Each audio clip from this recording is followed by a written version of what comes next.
Diet कर रहे हो, जिम भी जा रहे हो, शुगर भी कम कर दी, फिर भी बेली फैट कम नहीं हो रहा। और अगर आप वेट लूज करने की पूरी कोशिश कर रहे हो लेकिन रिजल्ट नहीं मिल रहा, तो ये वीडियो स्किप मत करना, क्योंकि आज जो रीजंस मैं बताने वाला हूँ उसकी वजह से बहुत लोग मेहनत तो करते हैं लेकिन रिजल्ट नहीं देख पाते हैं।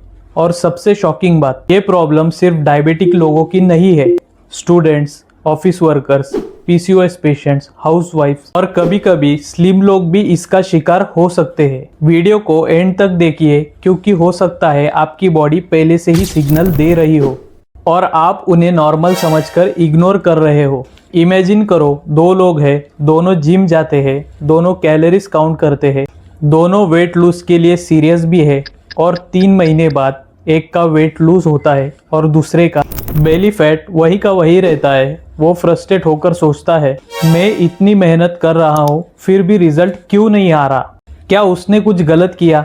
जरूरी नहीं, कभी कभी प्रॉब्लम प्लेट में नहीं, बॉडी के अंदर चल रही होती है और उसका नाम है इंसुलिन रेजिस्टेंस। अब आप सोच रहे होंगे, मुझे कैसे पता चलेगा? यहीं पर बहुत लोग मिस कर देते हैं, क्योंकि बॉडी पहले ही वार्निंग सिग्नल्स देना स्टार्ट कर देती है और उनमें से एक सिम्टम इतना कॉमन है कि लोग उसे नॉर्मल समझकर इग्नोर कर देते हैं। जरा चेक कीजिए, क्या आपको खाने के बाद नींद आती है? बार बार मीठा खाने का मन करता है? एनर्जी लो रहती है? ब्रेन फॉग होता है? बेली फैट बढ़ रहा है? वेट लॉस रुक गया है? पीसीओएस सिम्टम कंट्रोल नहीं हो रहा? नेक या अंडर आर्म्स डार्क पड़ रहे हैं? अगर इनमें से कई चीजें आपको रिलेट हो रही है तो आगे वाली बात बहुत इंपॉर्टेंट है।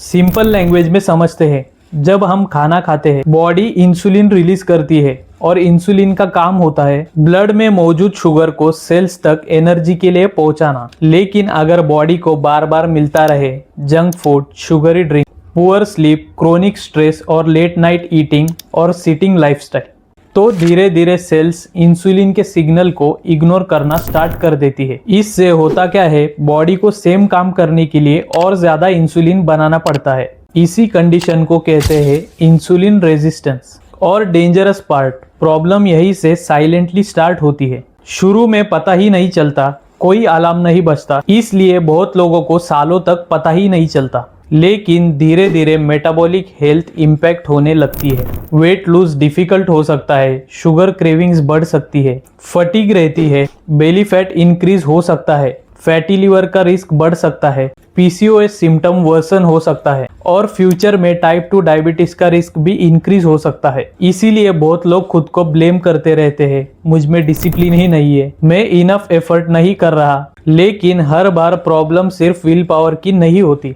कभी कभी बॉडी केमिस्ट्री भी रोल प्ले करती है और जब रूट कॉज समझ आता है तभी सही डायरेक्शन में काम करना पॉसिबल होता है। अब गुड न्यूज़, बॉडी को सपोर्ट किया जा सकता है और शुरुआत कॉम्प्लिकेटेड नहीं होनी चाहिए।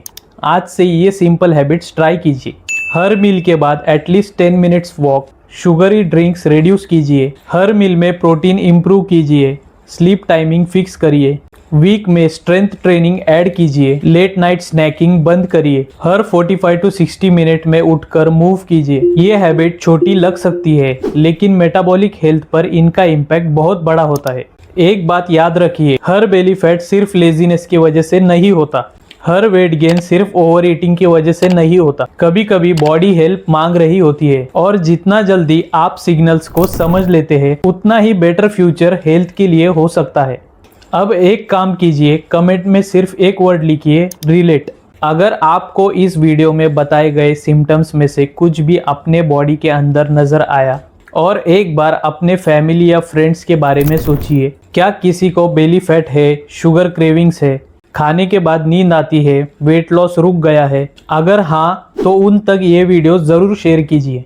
हो सकता है उनकी प्रॉब्लम सिर्फ ओवर ईटिंग ना हो। वीडियो को सेव कीजिए, क्योंकि ये वीडियो उन वीडियोस में से एक है जिसे दोबारा देखना पड़ सकता है। और हेल्थ को सिंपल लैंग्वेज में समझने के लिए चैनल सब्सक्राइब करना मत भूलिए।